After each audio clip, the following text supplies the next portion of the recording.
Nous continuons avec Exode 29. Quand il n'y en a plus, il y en a encore. Après les vêtements, c'est maintenant l'ordination. C'est les deux moyens avec lesquels le prêtre pouvait se protéger. Les vêtements parce que ça assurait une certaine continuité symbolique entre la sainteté de Dieu et l'homme. Et l'ordination parce que le prêtre devenait ainsi une personne consacrée, c'est-à-dire officiellement reconnue par la communauté et par Dieu.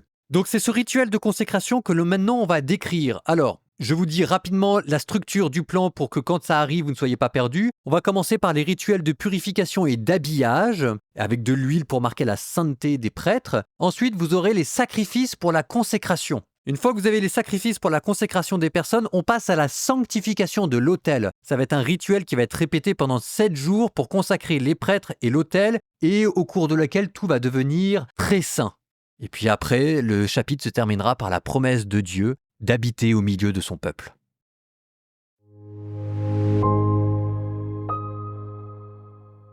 Et voici le rite que tu accompliras pour les consacrer, afin qu'ils exercent pour moi le sacerdoce. Prends un taureau et 2 béliers sans défaut, afin que du pain sans levain, des gâteaux sans levain pétris à l'huile et des galettes sans levain frottées à l'huile. Tu les feras avec de la farine de blé. Tu les mettras dans une corbeille et tu les présenteras en même temps que le taureau et les 2 béliers. Tu feras approcher Aaron et ses fils à l'entrée de la tente de la rencontre, et tu leur feras prendre un bain. Ensuite, tu prendras les vêtements et tu revêtiras Aaron de la tunique, du manteau, de l'éphod et du pectoral. Tu le draperas dans l'écharpe de l'éphod, et tu poseras le turban sur sa tête. Sur le turban, tu mettras le saint diadème. Puis tu prendras l'huile de l'onction, tu lui en verseras sur la tête et tu lui donneras l'onction. Alors tu feras approcher les fils d'Aaron. Tu les revêtiras de tuniques, tu leur mettras des ceintures, tu les coifferas de tiares et le sacerdoce leur appartiendra en vertu d'un décret perpétuel. Tu conféreras l'investiture à Aaron et à ses fils. Tu feras approcher le taureau devant la tente de la rencontre. Aaron et ses fils imposeront la main sur sa tête et tu l'immoleras devant le Seigneur à l'entrée de la tente de la rencontre. Tu prendras le sang du taureau et tu en mettras avec ton doigt sur les cornes de l'autel, puis tu répandras le sang à la base de l'autel. Tu prendras toute la graisse qui enveloppe les entrailles, ainsi que le lobe du foie, les 2 rognons et la graisse qui les entoure, et tu les feras fumer sur l'autel. Mais tu brûleras hors du camp la chair du taureau, la peau et les excréments. C'est un sacrifice pour la faute. Tu prendras le premier bélier, Aaron et ses fils imposeront la main sur sa tête. Puis tu l'immoleras. Tu prendras son sang et tu en aspergeras chaque côté de l'autel.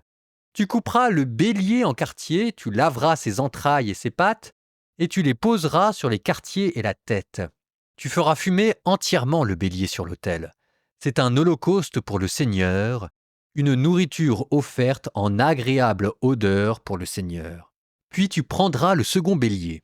Aaron et ses fils imposeront la main sur sa tête. Tu immoleras le bélier, tu prendras de son sang et tu en marqueras le lobe de l'oreille droite d'Aaron, le lobe de l'oreille droite de ses fils, le pouce de leur main droite et le gros orteil de leur pied droit.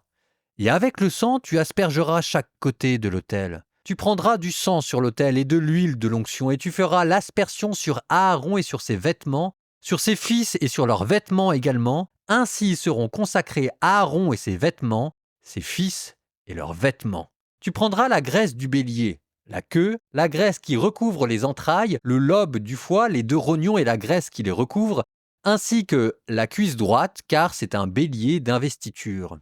Tu prendras une couronne de pain, un gâteau à l'huile et une galette dans la corbeille des pains sans levain placés devant le Seigneur.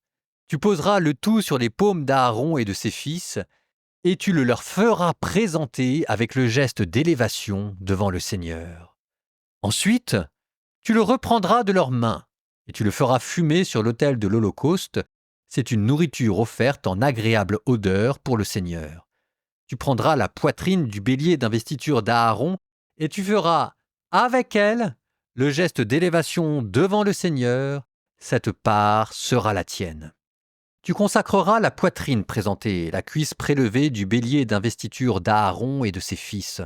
Ce sera, selon un décret perpétuel, ce que Aaron et ses fils recevront des fils d'Israël, car c'est une contribution des fils d'Israël, et cela le restera.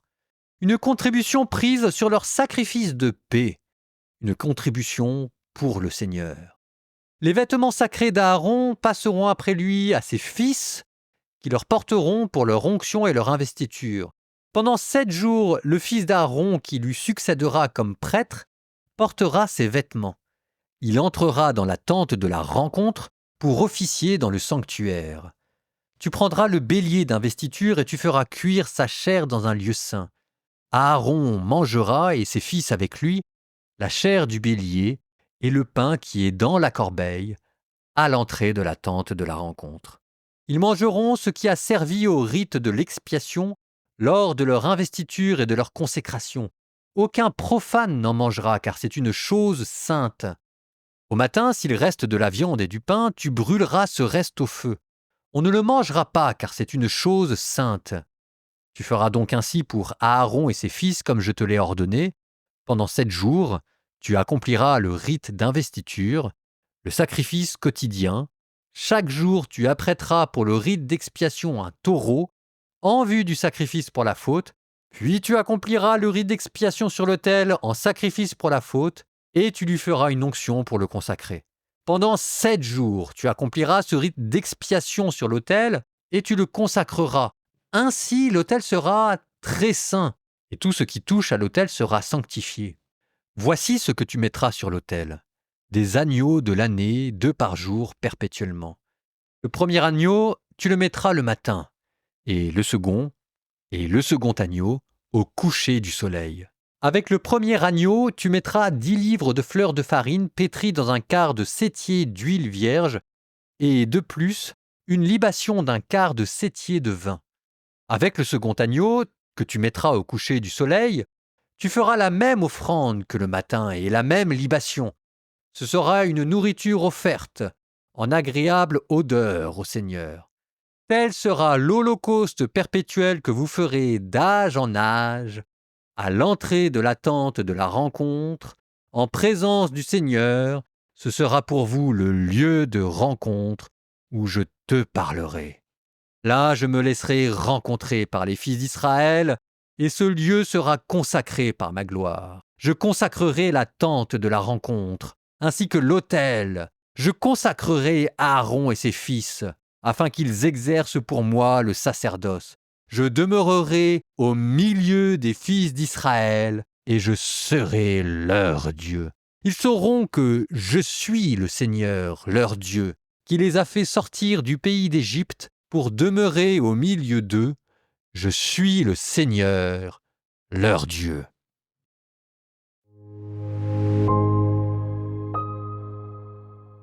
Vous savez, quand on doit commenter ces passages, on se demande toujours « mais qu'est-ce que je vais bien pouvoir raconter ?» Alors, peut-être ceci que je trouve dans mes livres et que je trouve beau, la manière dont Moïse prépare Aaron, qui se fait en 3 mouvements, avant tous les sacrifices, toute la préparation de l'autel. D'abord, on commence par laver le grand prêtre, ensuite, on lui met les vêtements sacrés et enfin, on lui donne l'onction d'huile.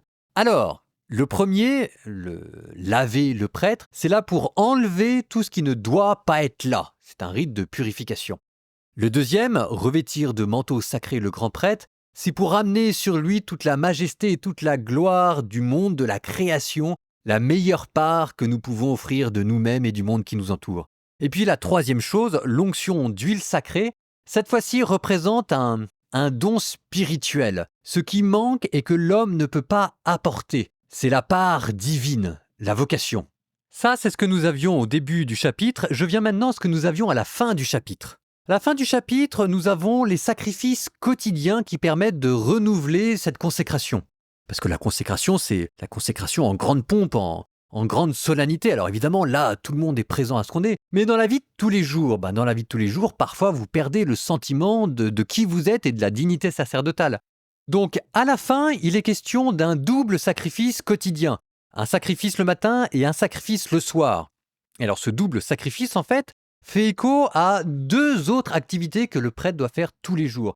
2 fois par jour, dans le saint, le prêtre doit offrir de la lumière le matin et le soir avec la ménorah qui est à l'intérieur de la tente. Et 2 fois par jour aussi, il doit offrir de l'encens sur l'autel de l'encens.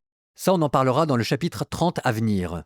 Et ça, c'est assez beau parce que ça vous montre cette espèce de va-et-vient entre les moments solennels de votre vie où vous donnez tout et vous recevez tout, et les moments plus quotidiens où il faut à nouveau rentrer dans la signification profonde de ce que vous vivez.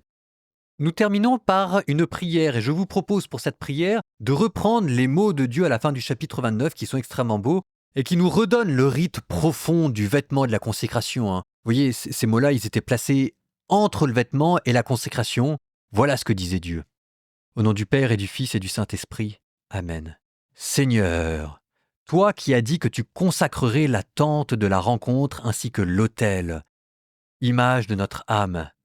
Toi qui as dit « Je demeurerai au milieu des fils d'Israël et je serai leur Dieu ». Nous te demandons, Seigneur, de venir demeurer au milieu de nous et d'être notre Dieu. Toi qui as dit « Ils sauront ainsi que je suis le Seigneur leur Dieu, qui les a fait sortir du pays d'Égypte pour demeurer au milieu d'eux. » Nous te demandons, Seigneur, de nous faire sortir de l'esclavage du péché pour que nous demeurions en ta présence. Toi qui as dit « Je suis le Seigneur leur Dieu », nous te demandons, Seigneur, d'être le Seigneur, notre Dieu. Et vous, que Dieu Tout-Puissant vous bénisse et vous garde, vous qui êtes prêtre devant l'Éternel, vous qui l'a choisi pour servir devant sa face, le Père, le Fils et le Saint-Esprit.